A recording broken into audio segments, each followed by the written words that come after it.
audiobooks, AI narration, and Apple. This is MacVoices. Today's edition of MacVoices is supported by RocketMoney. Take full control of your subscriptions with RocketMoney at rocketmoney.com/MacVoices. Welcome to MacVoices. This is the talk of the Apple community, and I'm Chuck Joyner. Folks, this MacVoices Live panel wraps up as we finish off a conversation about Apple using AI to create audiobooks where audiobooks might not exist without using AI. Let's go back and let the panel do the talking.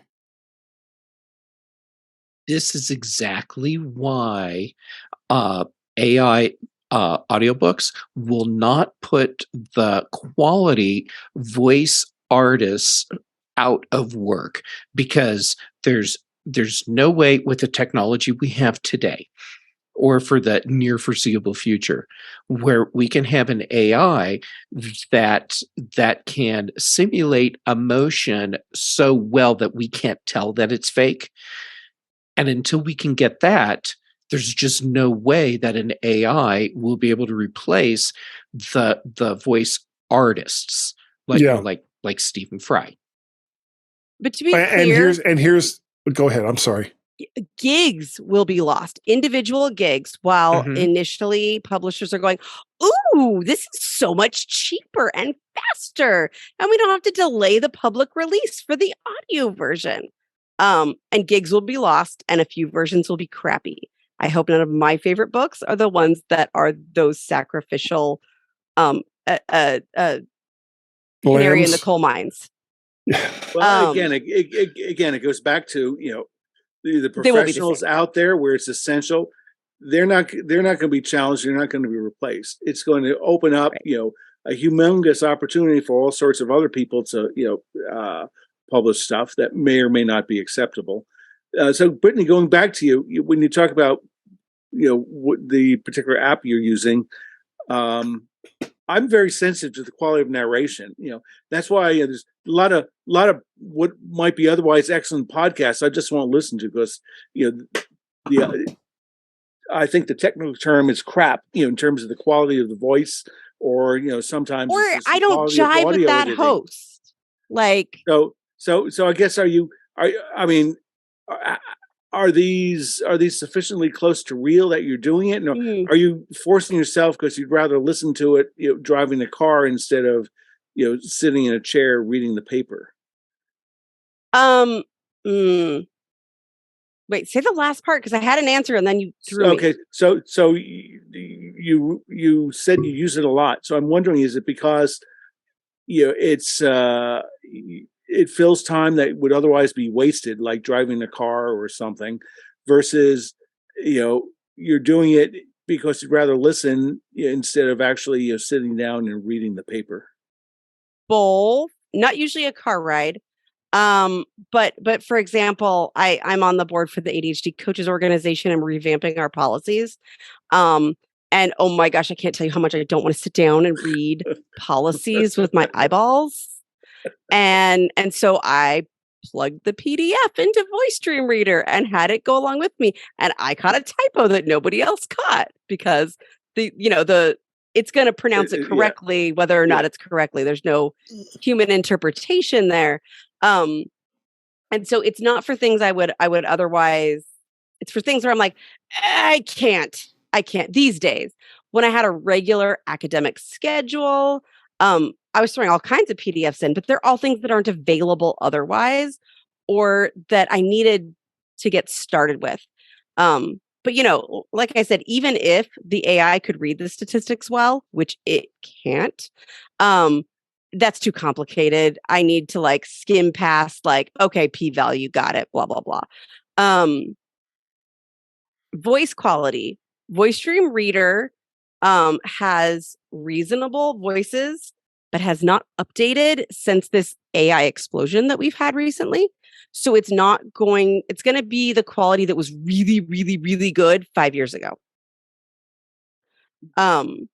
Which is still pretty darn good. So this is no Alex, but at the same time, it is much higher than a lot of the other ones.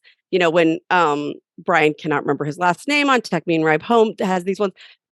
These newer AI ones are much better simulators. Even the newest Siri voices, the 2, 3, and 5, I think, that are a lot newer. Those are better readers than these ones. But it's in here and you can follow it along and do lots of other adaptations to it. So I think an interesting thing is look at visual animation. I mean, that's a thing. You know, whole movies are done with animation. That's all, you know, computer generated, and that's fine. But they don't use AI. You know, they don't computer generate the voices. You know, so even media that's, you know, fully, even a cartoon or full on animation, whatever, but they can't do that with the voices. So the technology is just not there, or maybe it's just the way that, you know, the human brain and ear work, that we're more sensitive to that uncanny valley thing. So that, you know, maybe that's just it's more difficult, but somehow, you know, I mean, that's not to say, you know, who knows? Maybe at some point, you know, will be figured out, and we will have voices that are just, you know, get past, you know. But I think that's the thing now. We're in the uncanny valley where it just doesn't sound right, and Guy was talking about YouTube videos. I mean, those are a total non-starter for me.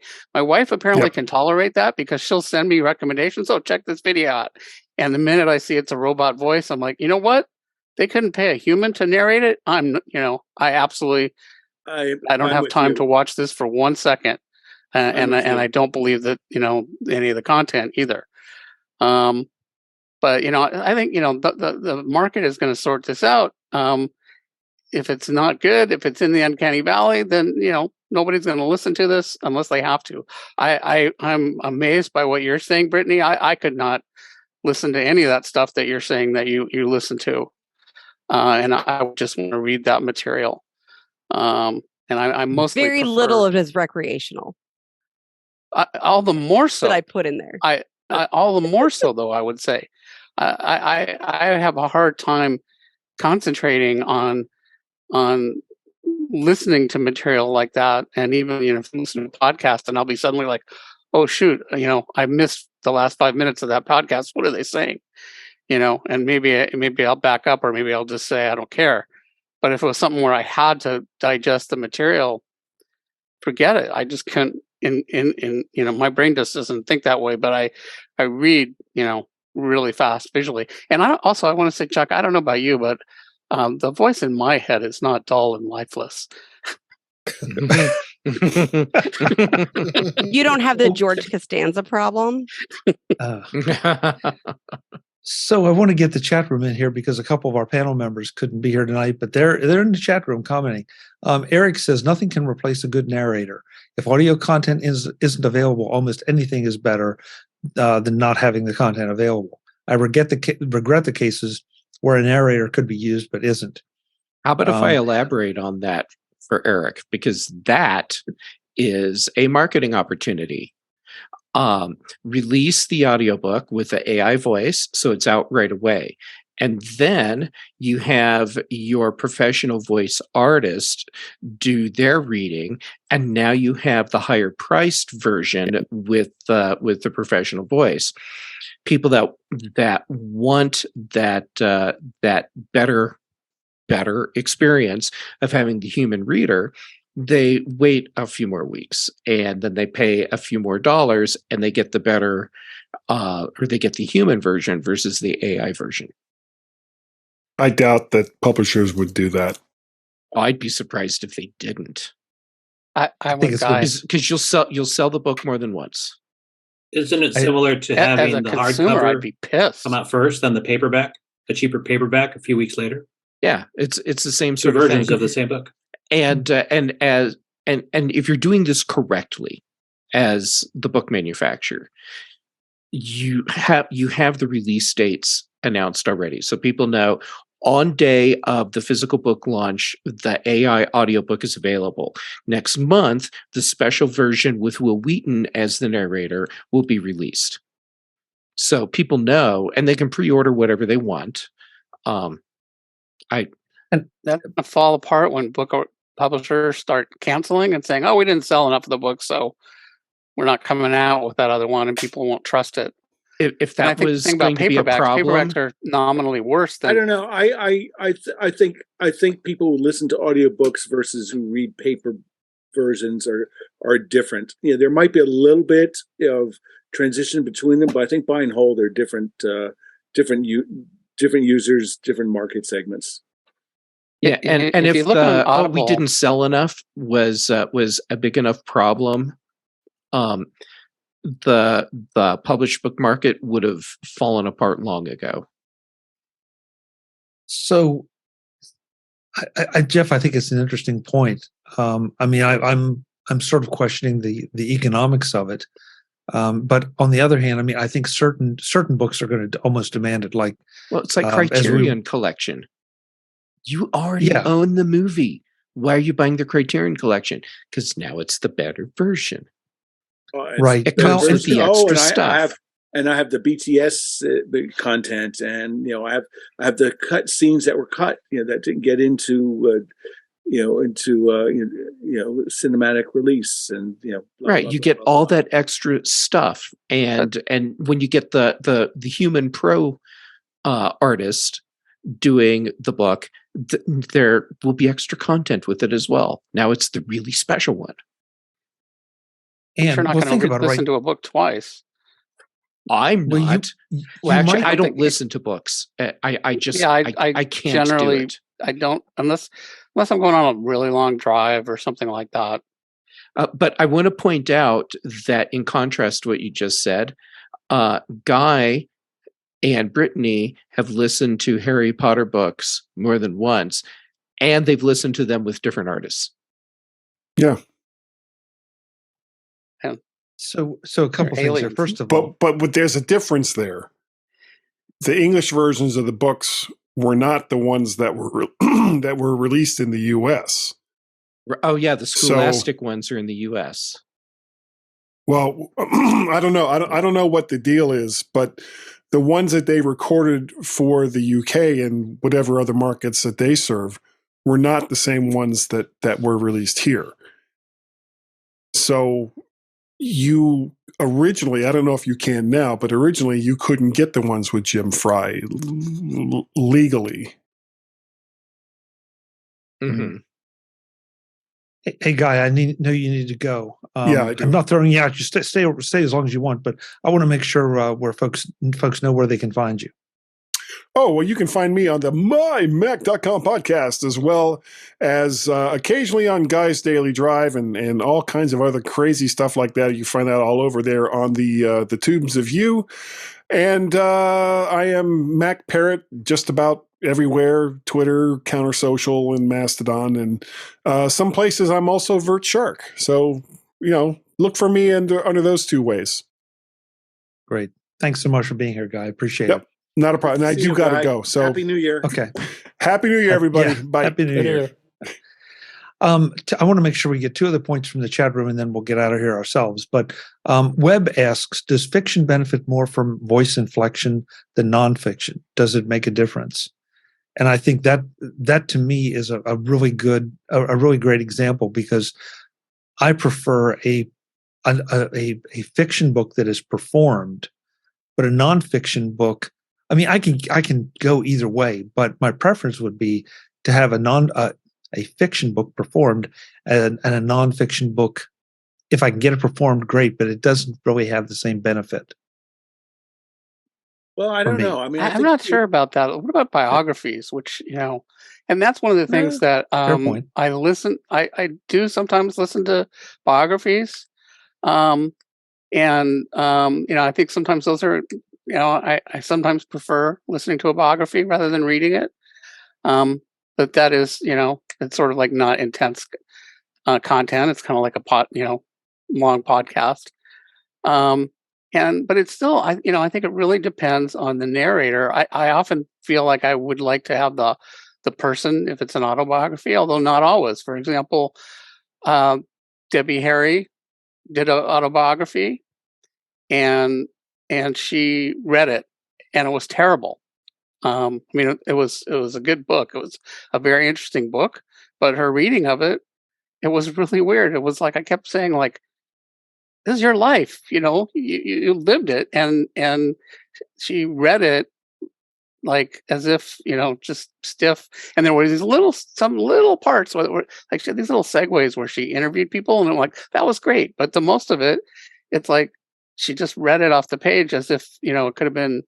They probably could have gotten a narrator to do it better than she did.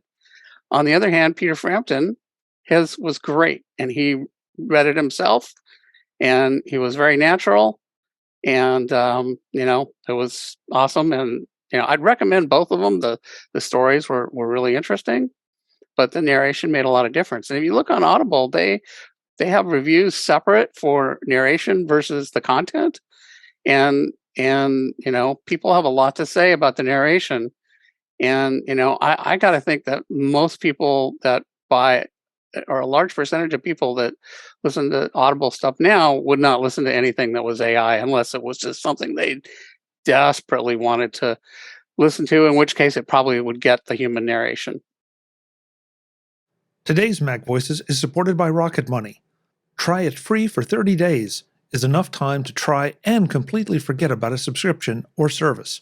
Before you know it, you're paying for a subscription you don't use every single month. With RocketMoney, you can change that in just a few quick taps. RocketMoney, formerly known as Truebill, is a personal finance app that finds and cancels your unwanted subscriptions, monitors your spending, and helps you lower your bills, all in one place. Over 80% of people have subscriptions they forgot about, like that streaming service you bought to just watch one show, or that free trial that you never even used. RocketMoney will quickly and easily identify those subscriptions for you so you can stop paying for the ones you don't want. That's found money back in your pocket, or bills off your credit card. No matter what you call it, it's a good thing. Stop throwing your money away. Cancel unwanted subscriptions and manage your expenses the easy way by going to rocketmoney.com/MacVoices. That's rocketmoney.com/MacVoices. rocketmoney.com/MacVoices. Thanks to RocketMoney for supporting this edition of Mac Voices. Barry brings up, isn't Apple's AI audiobook offering for independent authors and small publishers, content creators that can't afford to pay for conventional audiobook production? He also says, my mom listens to the audiobook while reading the eBook when both are available. So there you go. Interesting. Yeah, it really is. Like and she Webb goes back followed and up forth, I wonder, or in tandem? I would assume she's reading while the narrator is reading as well. Well, that, or Jeff, I think Kindle has. Yeah, you can go back. You can read part in the Kindle, and then you can go to the Audible and listen to a chapter. And then no kidding. And that shows you how much I've never done it, but they're always sending me promotions that you could do it. The last time I tried it, which was 10 years ago or something like that, it sucked. But it might be fine now. Yeah. I don't know. Webb followed up to his comment and said, try something more technical versus biography. I think that was directed at your comments, Jim. And yeah, I mean, I can think of some business books I've listened to with a narrator, and the narrator was fine, but they didn't really add that much, I felt like, to the content.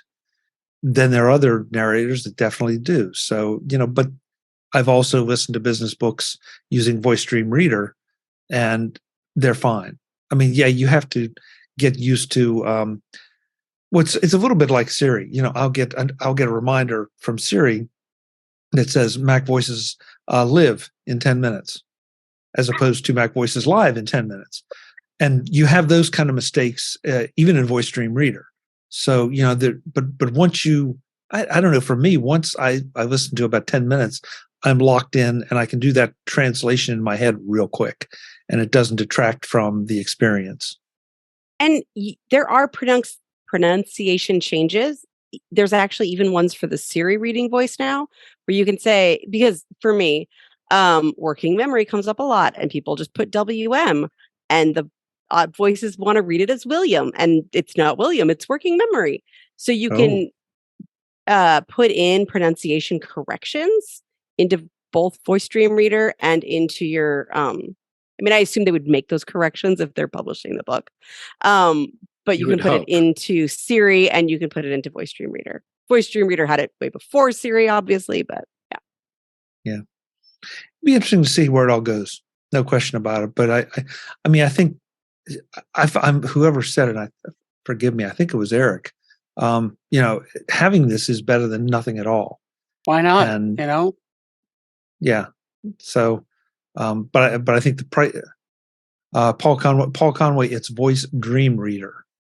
Unless you, there's another app called is there an app called Voice Dream Reader? Is that what you're saying in the chat room? I'm not sure.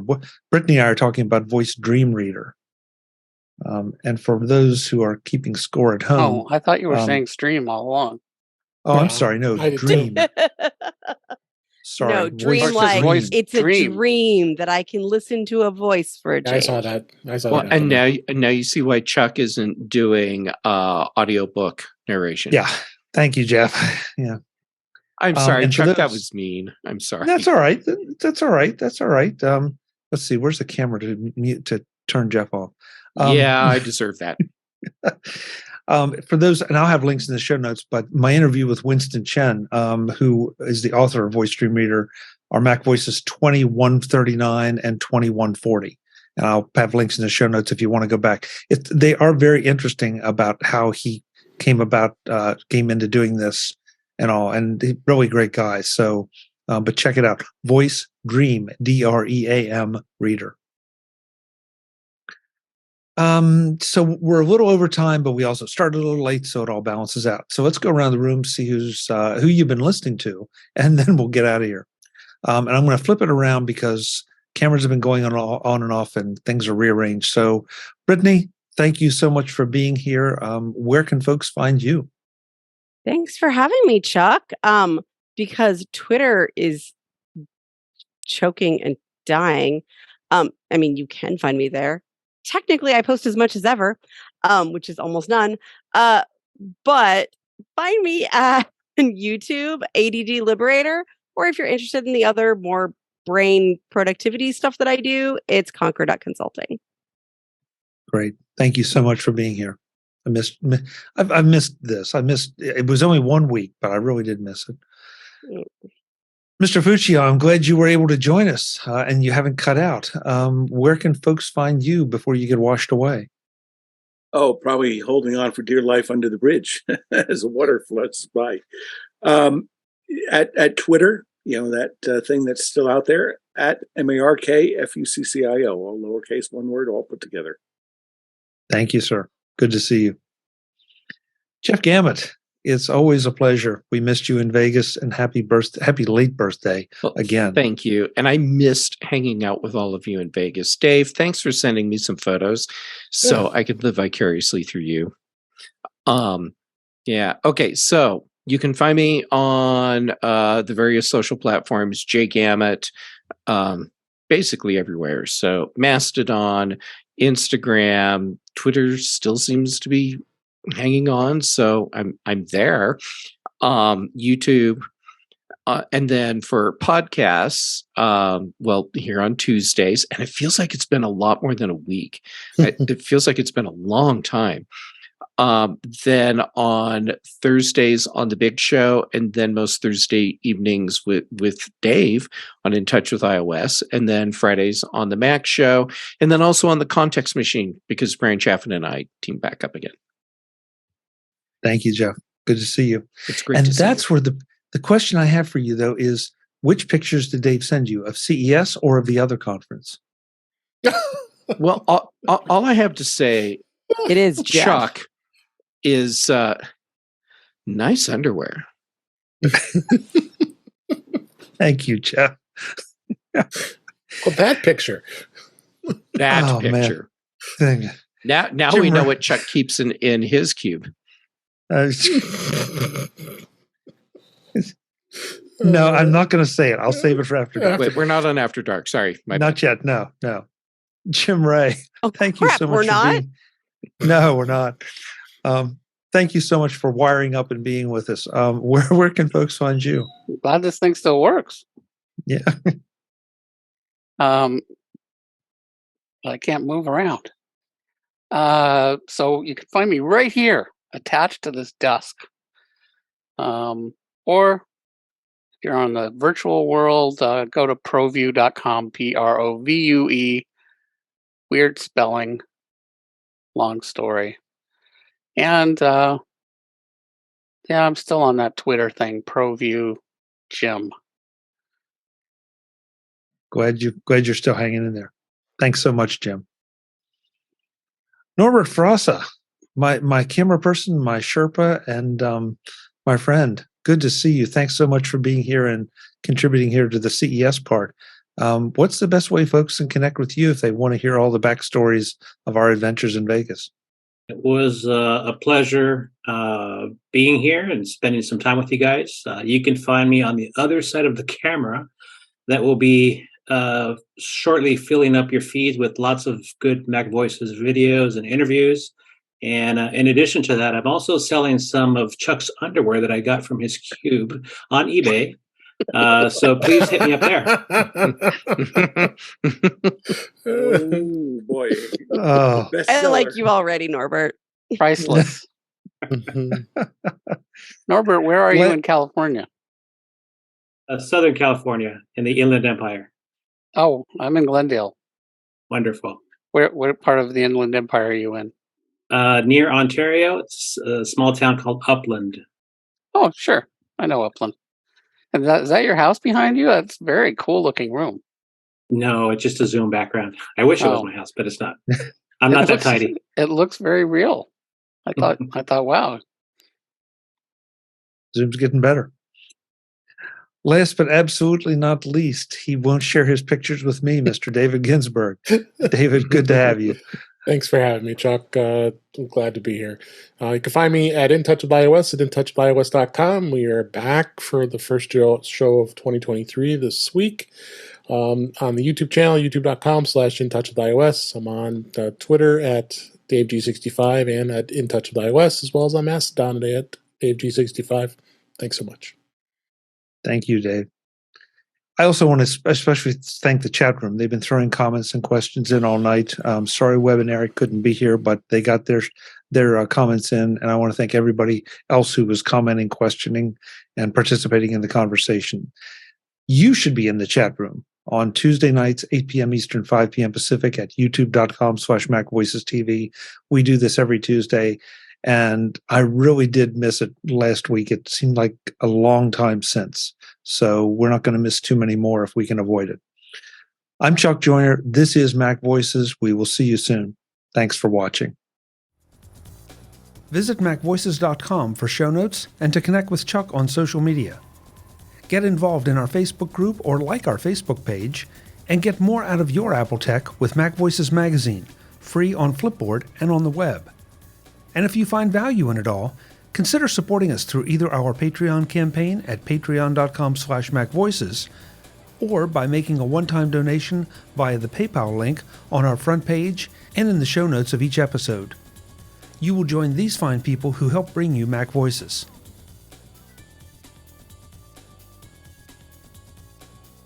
Advertising handled by Backbeat Media at backbeatmedia.com. Bandwidth provided by CashFly at cashfly.com.